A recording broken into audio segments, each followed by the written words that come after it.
The virtual CISO moment is brought to you by vCISO Services, a leading provider of quality and experienced virtual chief information security officers for small and mid-sized businesses. Check them out at vcisoservices.com. Hi, I'm Greg Schaefer, and welcome to the virtual CISO moment. Monica Rowe joins us. She is very much involved in the financial services realm with FS ISACs. She's a CISO for credit union and also does a lot of consulting for credit unions. Monica, thank you so much for joining us. Thank you for having me. I'm really excited. So how did you get to the point where you're at? What got you interested in IT and InfoSec and to where you're doing what a lot of us are doing right now is both the virtual CISO thing and also just being a CISO in general. Yeah, it's an interesting and a long story, so I'll keep it really short. And really, We can do a it was two-parter if you want. right. That just tells you how long I've been in the industry because I have to go really far back. But I think just generally, it was just a very kind of organic, evolving thing that I hear from a lot of people, kind of at my stage in the CISO realm, right? So I started out in IT a long, long time ago, and drove around Kansas City with Geek Girl on my license plate because I just loved technology. I was super excited about that career. Um, and kind of a side note, I was one of the few women in IT at that time. So that was I felt kind of like a trailblazer and super exciting. And I started working for banks. So I've been in financial services all these years, my entire career. So yeah, so started in IT, I was in management, kind of shifted into this world of service providers or holding companies and kind of centralized functions, and really started honing in from a technology perspective on e-commerce systems. Hmm. So back in the day, I was responsible for internet banking servers, point of sale systems. So security started really becoming a big focus for me, just from an IT, kind of administration perspective. So that kind of started me down the path, right? And just being introduced to security and the importance of it. And that was way before, cybersecurity was a hot topic or even a terminology, really. Before And cyber was cool, right? then Yeah.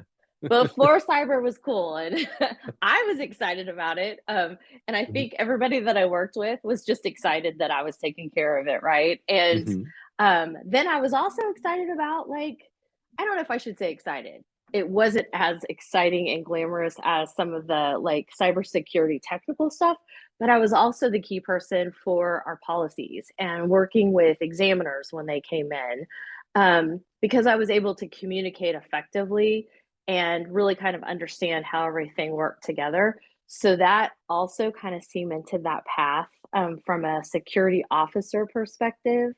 And then, so 2006, I got my CISSP certification, and it's been the same thing. It's been the same thing since then.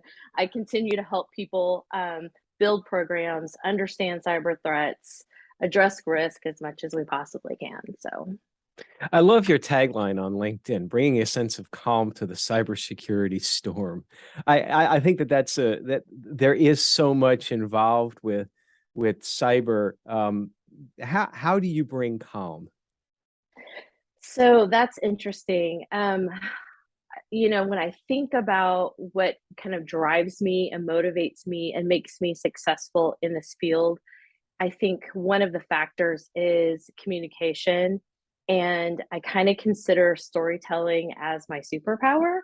And as part of that storytelling, I use analogies a lot. And one of the kind of standard analogies I use to describe cybersecurity to people I talk to is, looking at information security versus cybersecurity, and information security being a house, and all of the things that we do to protect our house and the contents within it. And then I describe cybersecurity as the storm, the climate, the stormy weather that's all around us. And then we look to regulatory agencies, intelligence groups to get that kind of weather report. So that's kind of where the cybersecurity storm came from. And I think the calm piece is based on the feedback that I've been hearing for years, that I have kind of a calming, disarming way about the way I talk about security. I'm not the traditional, like, no, we can't do this. No, this is scary. The Let's talk Department about of like what it No, really. right? Yeah, Exactly, yeah. exactly. So that's kind of where that came from. No, I like that too. There's certainly a calming effect when security, when rather business leaders, the C-suite, they have an issue sometimes about wrapping their heads around this whole cybersecurity thing. And if you can give them some sort of a anchor, if you will, that they can hold on to with regards to risk management, because they understand risk management, and kind of distill it down into something that makes them more comfortable, then there's a calm there too, I would imagine. Absolutely, yeah. And I absolutely live by I don't want to be the person that cries wolf, right? So if Mhm. we talked about and really got excited or negative about everything that's going on, no one's going to listen. Like there's so much going on out there. So I try to stay super focused on if I raise a conversation or a concern and kind of rally the troops, they know it's serious. I'm like, oh, Monica's calling a meeting. This is bad. Like we got to pay attention. So I think it is kind of I like that you talked about holding on to the anchor. And I try to like boil it down, prioritize into these are the things that you really have to worry about. We're not going to worry about boiling the ocean right now. These are the things, and usually it's based on trust, right? So when I'm working with someone, they know that if that's what I'm kind of leading them to, they believe it. So You distill it down like that, and another saying that comes to mind is you can only eat an elephant one piece at a time. And then I think to myself, well, who eats an elephant? Like, I don't know, or boil an ocean. or Who boil boils an an ocean. It's ocean? like where did these come from? But then again, the visual image when you said boil an ocean, I'm thinking, catastrophic, like Armageddon or some sort of Deep Impact, one of those like horror, end of world movies type things. Well, you do a lot, and you said with banking and in the financial space, and I know that you're heavily involved with FS ISAC. In fact, we were talking before that it was actually at a conference many moons ago where you and I first met, and one of the things I remember from that conference was they had conferences do all these little conference themey things, and this was on a beach um, somewhere.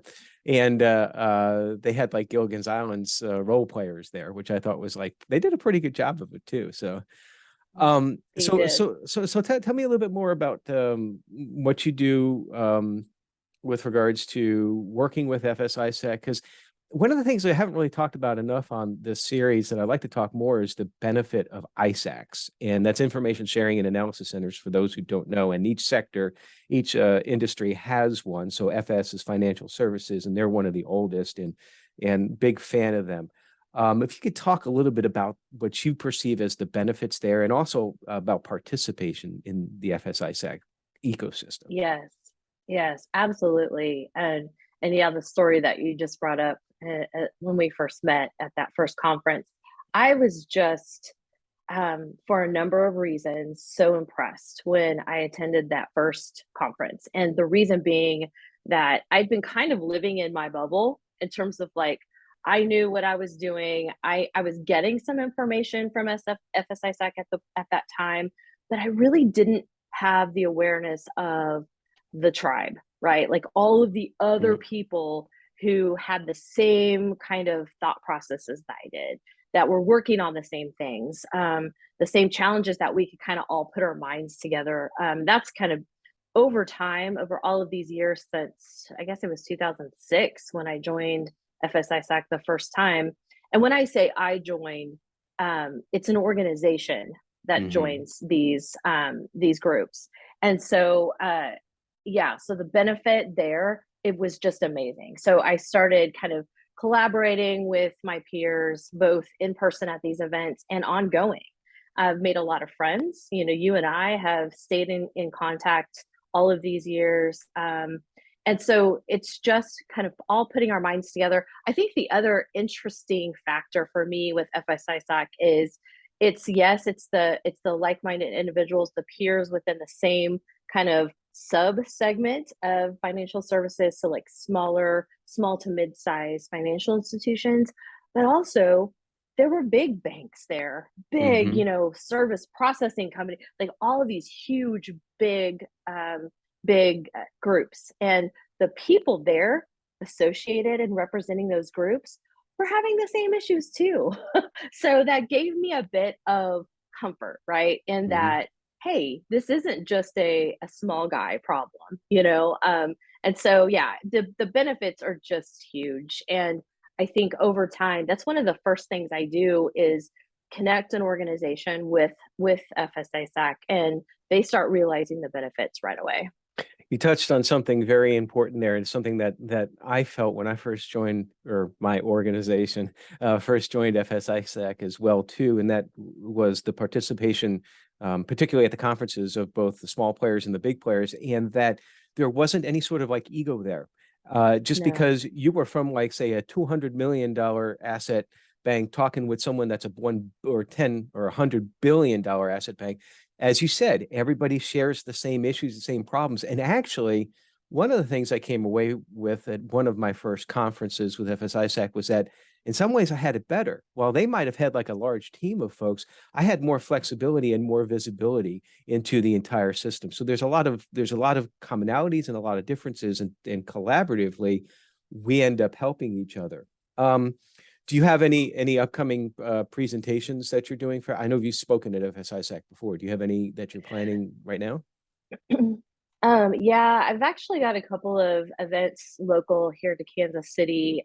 There's a big IT focused symposium that happens every year, and so I'm on a panel this year. It's coming up this month, actually. Now that we're in August, and talking about changing the security culture from an IT problem to a business problem, and Uh, kind of honing in those issues, and how do you go about with budget conversations and things like that. So I'm excited about that.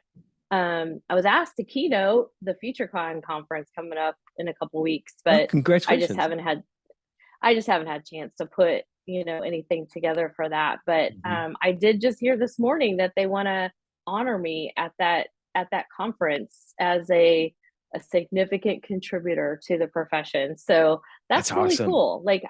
Yeah, I just enjoy just being out there and sharing just as much as I possibly can, whether it's just to help. I've done presentations just very practical, like how do you build a policy? What does that look Hmm. like? And um, I think I'm kind of known for, again, kind of that kind of disarming piece of it. So, like, I've been known to present a very technical topic with like vintage album covers for the slides, just to kind of like, let's bring it down. Let's all get really comfortable, and then we can kind of be creative and open our minds a little bit. I might steal that idea. I'm doing a presentation in a month, but then again, the vintage I would do would definitely show my age. I'd probably start out with like some older Bruce Springsteen and Billy Joel and some Beatles and all that. And they'll be like, "Who are these people?" It's like Right. anything past like 1989, it's just like I'm kind of like lost. I don't know, but I digress. No, but it's very much appreciated. What you do for the industry and what folks like you do, because as I've gone along in my career as well too, I see the importance of giving back, because we have a whole generation of folks that are facing challenges, some of which were common to us, and some of which, I mean, I'm older than you, so I don't want to link you in the same age group as me, but that are still things that we went through, but also they're facing things that they haven't. Like when I was starting in cyber, not only was there not the term cyber, which we talked about, but this whole red team, blue team, and all that, we called that troubleshooting. Mm. Mhm. Back then, I Mhm. didn't have all that. So I think that a combination of folks today and folks who have been in for a while, that this is going to help grow the industry in the right direction as we move forward. Um, but FSISAC and other areas, and doing that helps with security awareness. And I know that understanding threat awareness is very important to being able to counter the threats, obviously. What would you say is like a significant threat to, we'll say, to to community institutions, financial institutions that are smaller, but it kind of would extend too to like small and mid-sized businesses. Yeah, and that's really interesting that you kind of put the security awareness, you kind of use that terminology when talking about what I think are the biggest threats, because I actually use that in my security awareness training sessions that I do with new hires, like new employees that come on board, and talk to them about. So one of the most successful things I do, I think, my tactic is to tie it to personal, right? As long as I can kind of help people understand what they can do personally or understand the threat personally, they're going to bring that forth to their professional, Hmm. day. So one of the things that I share with them is that, you may, because I talk about the geopolitical threat with them. I think that's significant. And I also think it gets some interest, right? So it kind of harkens to some of the movies, it feels very kind of glamorous in that way when we talk about Russia and China, North Korea, and kind of what they're doing. And so I follow that stuff really closely. So I'm able to kind of keep their interest, but it's very relevant. And then I follow that with, you may be thinking why, or, Russia's not going to attack me or this little organization that I work for, right? We're just here locally with 10 branches, in the middle of the US. Who's going to do that? And why would they do that? But what I share with them is it's just they're opportunists, right? But they Hmm. have the backing and the motivation to cast those white nets and just pull in whatever they can. So the geopolitical threat is significant, but also I think it ties to supply chain or third party risk, right? So you may not be a target, but you may be caught up in that net with one of the big providers that you rely on. And the smaller the organization, and I'm kind of seeing a shift in that it's not so much just small organizations anymore. More mid-sized or even larger organizations are relying more and more on providers, whether it be within the IT management space, and we know about some of those known vulnerabilities and attacks that have happened. Hmm. Um, but also in banking, with core banking providers, and they're big targets. They have big targets on their back. And so not just from a confidentiality, traditional hacking perspective, but also disruptive attacks that could really affect the bottom line for their business. Yeah, I always think that banks and credit unions, they're, of course, obviously they're a big target because, that's where the money is. And you always say, that's where the robbers want to go, to where the money is. But they also have been on the forefront of developing strong security programs. I think that that's still the case today. Mhm. So, but even then, even within banks and credit unions, there's this constant challenge to help um, navigate the culture so that there's more of an understanding and a buy-in. And I think that's Mhm. one of the big things I got from you is the buy-in and the why do I have to do this? Not just I know you're telling me I have Mhm. to do this, but why? Why is it important? So so Yeah. doing all of this in cybersecurity is stressful, and we all know that. And I know that you kind of, again, getting back to your tagline about bringing calm to storm for the C-suite board of directors and folks in business is one of your goals. But how do you bring a calm to your storm? I mean, you cannot be at a constant operation of stress 24/7. What are Mhm. a couple of things you do to help bring it down a notch? Yeah, boundaries is number one. So Mhm. just the day to day, I know there's a time I have to stop working, right? So it's unfortunately this area, working in this area, it's never done. You never have a feeling of, okay, all of the things are done. Like I don't have to worry about work anymore. And now I can stop and move on with my day. That really doesn't happen. And so, I just have to it's the day is done. I have to walk away. It may always be in my mind, whether it be thinking about a project or trying to come up with a solution for for a problem. It's always there, but it's really important to physically disconnect and walk away, especially now that we're connected more than ever to work from home. I know I'm 90% still working from my home office, so that's really important. Um, and then travel and nature. Like those are the two things. I have to get out. away from technology, away from screens, and really just take in nature, take in skies and sunshine and green grass and the ocean and anything I possibly can. I love travel anyway. So my favorite places to travel are places with just beautiful scenes, nature scenes, and being able to really get in touch with that is really helpful for me. And put the screens away. Don't take the phone with you on a hike, or if you take it, I mean, sometimes for safety reasons, it's good to have it, but don't open it up every few minutes and like check or have the dings on and all that, because it is almost like Pavlov's dog. It's like you hear a ding, it's like, oh, I got to go check it. It's like, oh, I got a Ah, notification, you know.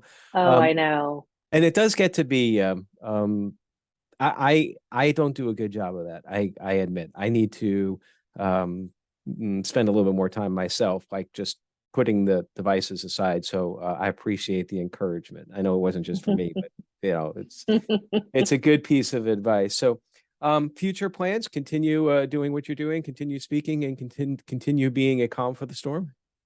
Yes, continue, continue. I have no plans of getting out of the industry at all. I do kind of want to be able to focus in more, change things up. I'm always looking at ways to make things fresh and new and find ways that I can connect with people more, help anyone I possibly can. I mentor and give a lot of my time. So I look forward to doing that more and just following this crazy quickly moving industry that we're in. It's that's what keeps me interested, right? It's ever changing. I love that. It is, and you know, I sometimes talk about retiring. You know, I'm at that age where I'm like thinking about it, but I'm like, you know, on the other hand, it's such an interesting industry, and it's always changing, and there's always new things to do. So I'm with you on that completely. Hmm. So thank you so much for joining. I appreciate all that you do for the industry. We're very much lucky to have you helping the industry along with everything that you do, and very much appreciate you joining us today. Thank you so much for having me. And I love that you're doing this too. So looking forward to all of your future guests. Okay, well, me too. We got a lot lined up. I think I'm booked through like next April, so it's going to be a fun time. So thank you That's very awesome. much. Thank you, Greg. Bye All bye. right, and everybody else, stay secure.